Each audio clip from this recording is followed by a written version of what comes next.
Chapter 19, Orionwood. Orionwood was humming with the news that the Quest Company had arrived, and preparations were in full swing as the troop awoke. Looking up, Felicity gazed at their shelter. It was similar to the teepees she'd seen in pictures of the Native American Indians, tall and made of some sort of thick cloth. It was probably animal hide, but Felicity didn't like to ask. A hole at the apex allowed smoke to escape from a centrally situated small brazier. The beds lay round the edge, filled with soft feathers, and had felt like bliss last night.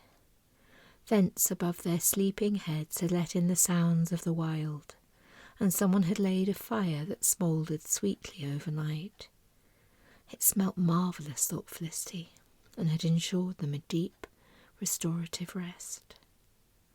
This morning they ate outside the shelter, so Felicity was able to watch the activities with great curiosity.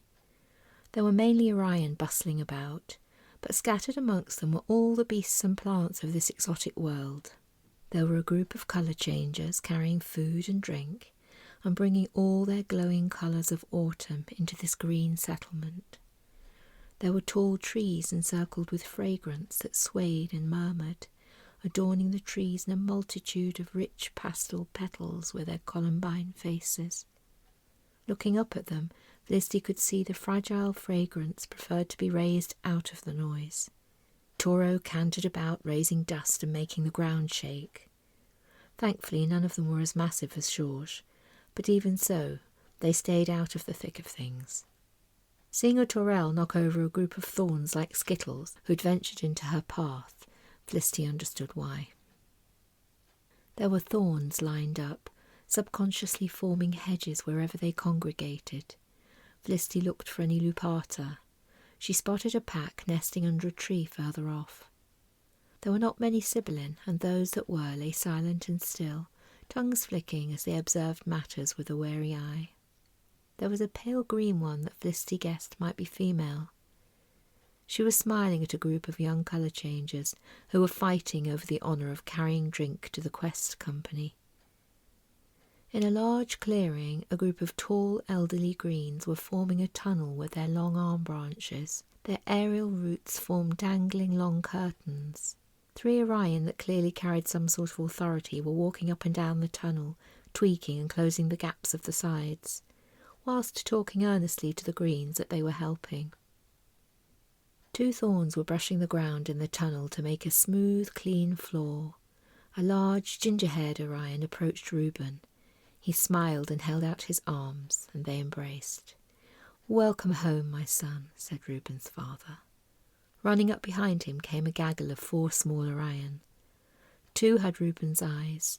They jumped all over him with glee.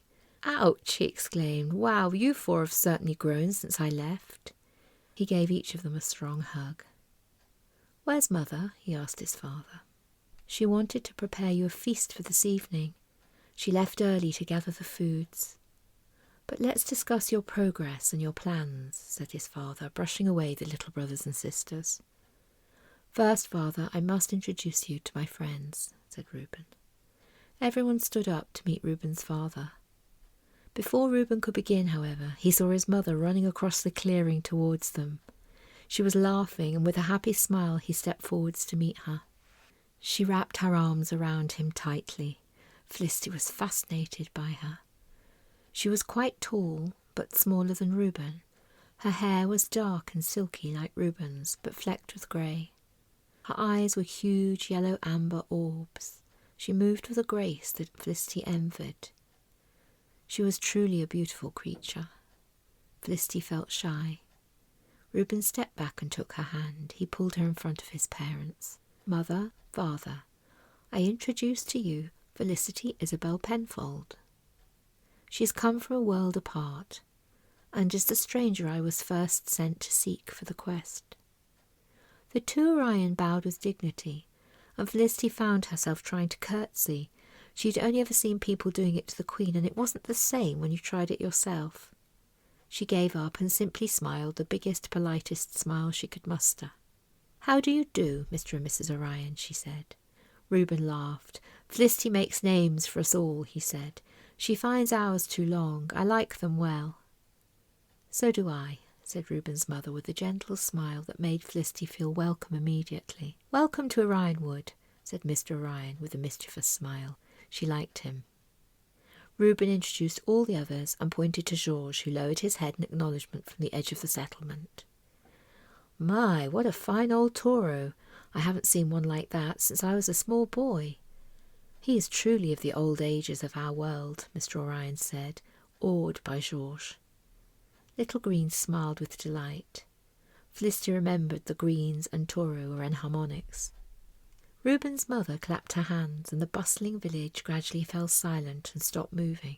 Two little Orion continued chasing each other until a tall green picked them up and planted them on his shoulders. Mrs. Orion spoke aloud to the crowd, her strong face commanding silence. Our son Reuben returns with his quest company. The aquatics inform us they may stay for 1 week. There's much to resolve before they depart for the upper north. We, his family and friends, must aid the company in whatever way we're able.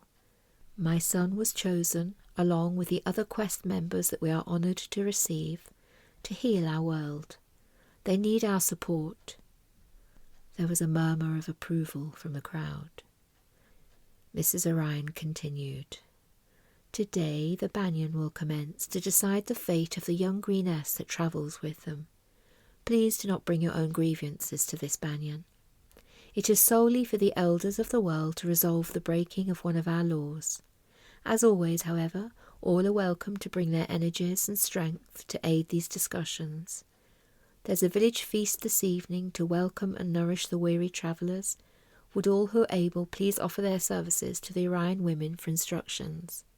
At this she nodded sideways, and Felicity noticed a long line of Orion women, young and old, patiently waiting to begin preparing the feast. They really were an attractive people, thought Felicity.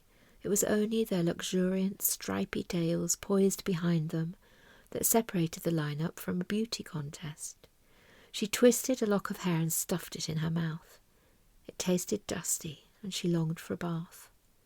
Gus, Scrat and Sib stood together. Wolfgang Pippi sat quietly, listening to Mrs. Orion, but their eyes scanned the village perimeter constantly. Felicity saw Pippi and Georges meet eyes.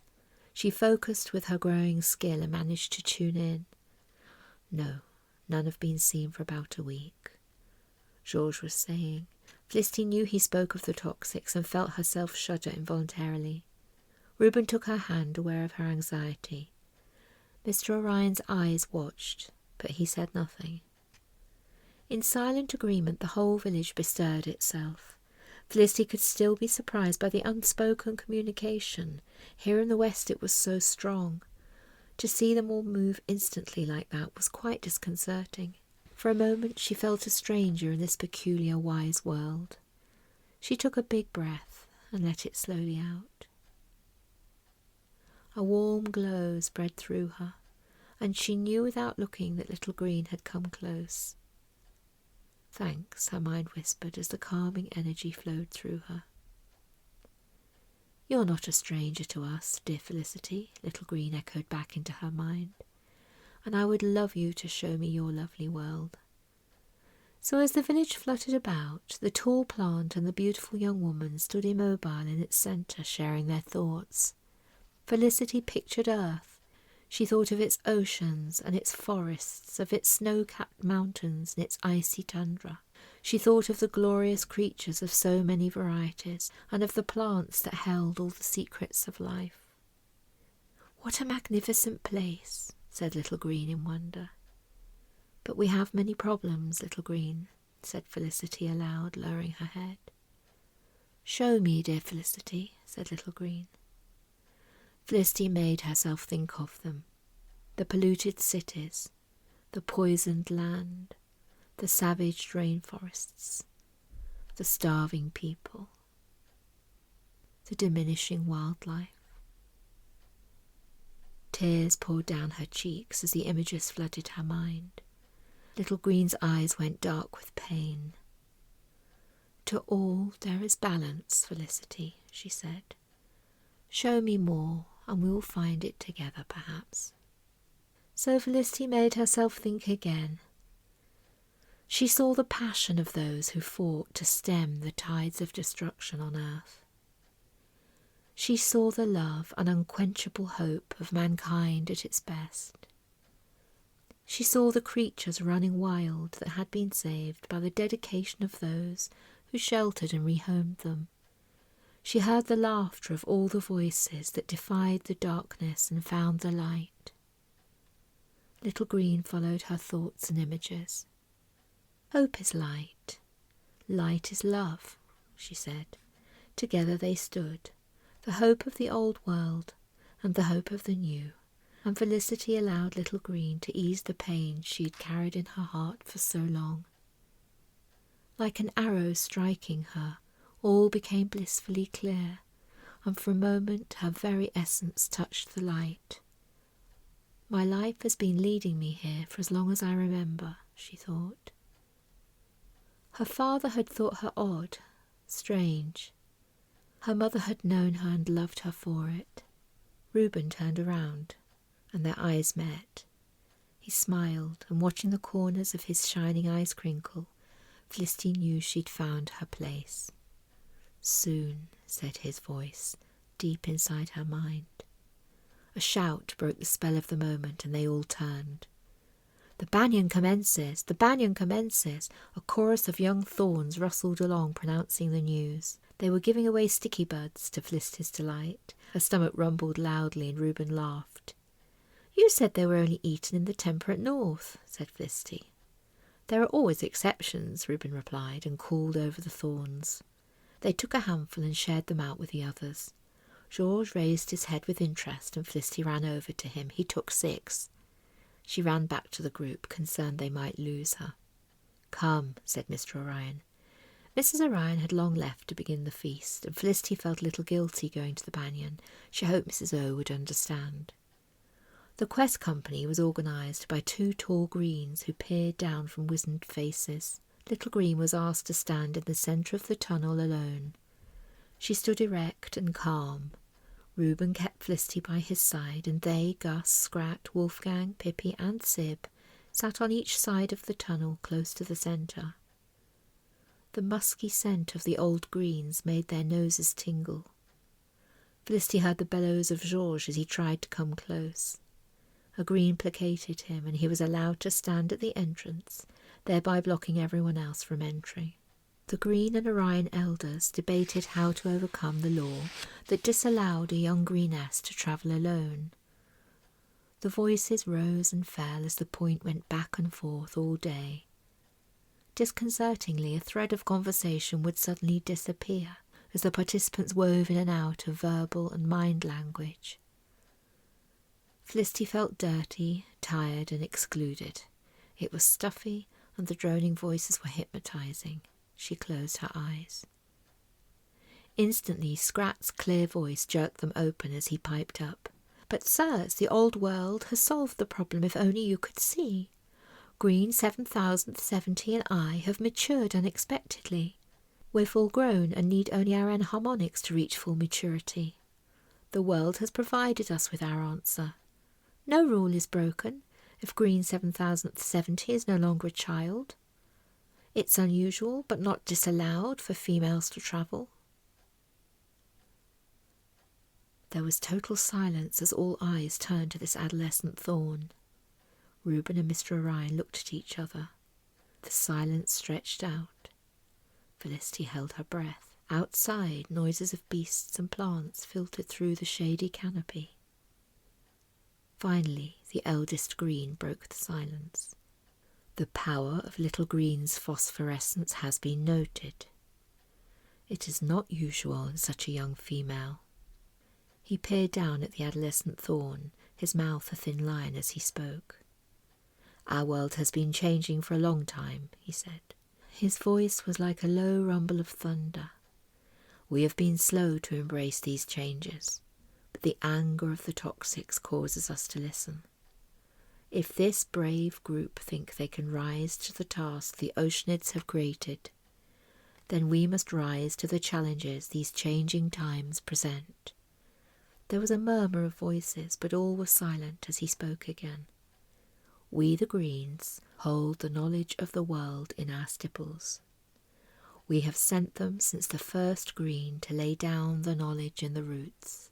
The elder greens and I believe the answer for this world will be found with the success of this courageous company. They fight to protect our roots, and yet to realign the old world with the dark toxics, to find their place and heal their curse. Our laws were made to protect us and keep the balance, but our forebears did not lay them down to hinder us. If my learned Orion agree, then with conditions we should be able to allow Green 7070 to travel and fulfill her destiny and the destiny of our old world. The Orion gathered together and the talks went on. Their elders were not going to accept the fact that little Green was tall as evidence that her childhood had ceased.